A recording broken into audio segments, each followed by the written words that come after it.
Salut à tous, bienvenue sur ma chaîne YouTube. C'est toujours un plaisir d'être là, de parler avec vous et de partager encore certaines astuces et informations dans le processus de venir étudier aux États-Unis. Alors, selon ce que j'ai remarqué dans le processus de venir aux États-Unis, l'une des choses qui est vraiment compliquée et qui est un souci pour tous ces potentiels candidats, c'est les finances. Combien ça va coûter, tout le processus. Combien coûte la scolarité, en tout cas tout tourne autour de l'argent. Alors aujourd'hui j'ai décidé de vous faire cette petite vidéo pour vous dire de façon approximative combien ça va vous coûter en général depuis votre préinscription jusqu'à l'obtention du visa.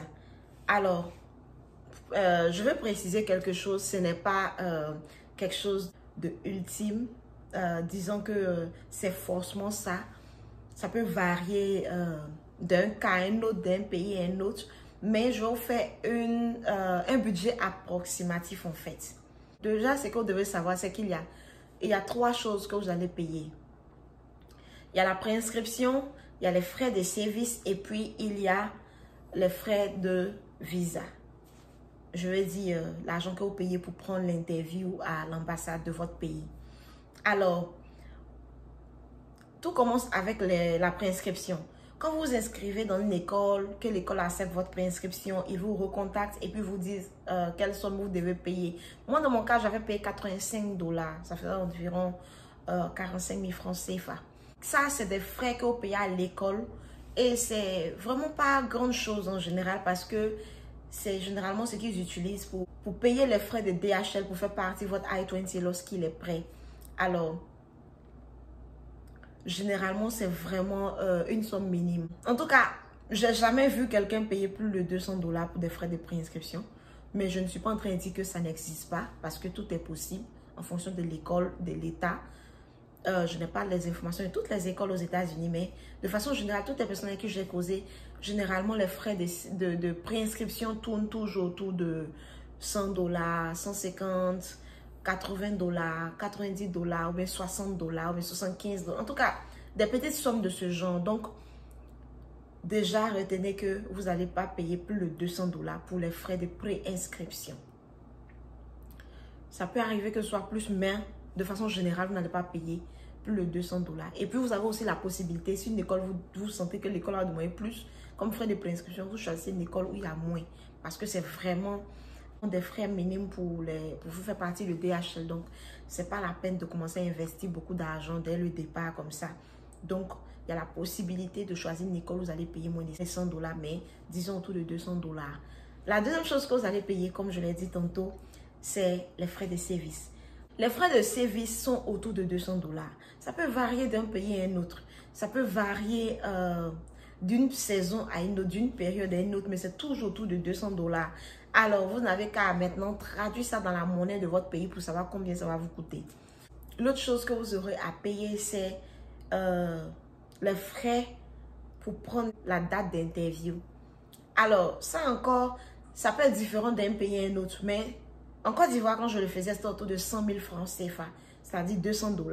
Je ne sais pas dans d'autres pays, vous pouvez commenter sous la vidéo pour me dire combien vous payez dans les autres pays. Mais de façon générale, c'est autour de 200 $ en Côte d'Ivoire. Et ça pourrait varier en CFA en fonction de combien le dollar était.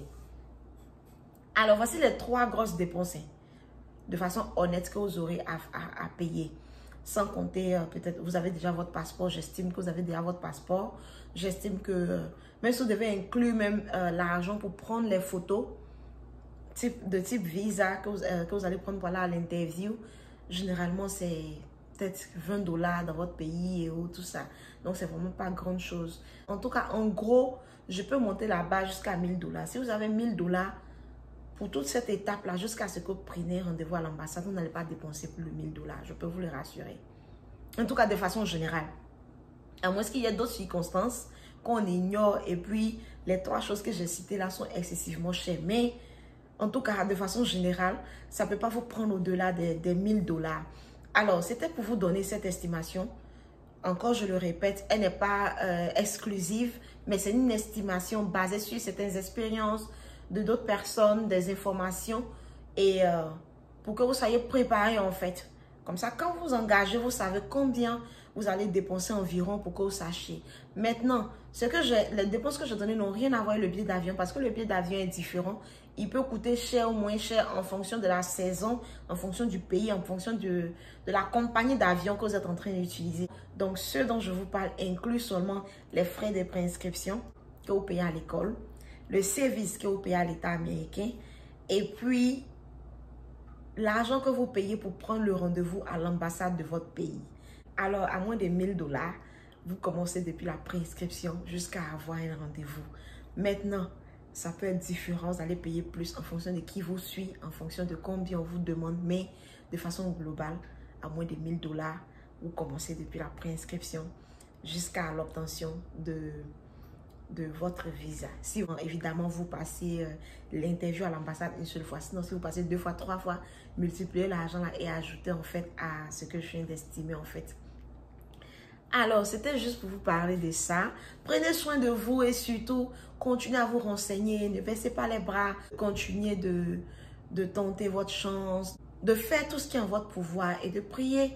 Et puis, Dieu fera le reste. Alors, je vous souhaite un très bon début de semaine. Prenez soin de vous et surtout, pendant ces périodes de fête, profitez de vos familles. Passez du temps avec vos familles, avec les personnes que vous aimez. Je vous dis bye bye, à la prochaine. Pour ma prochaine vidéo. Bye.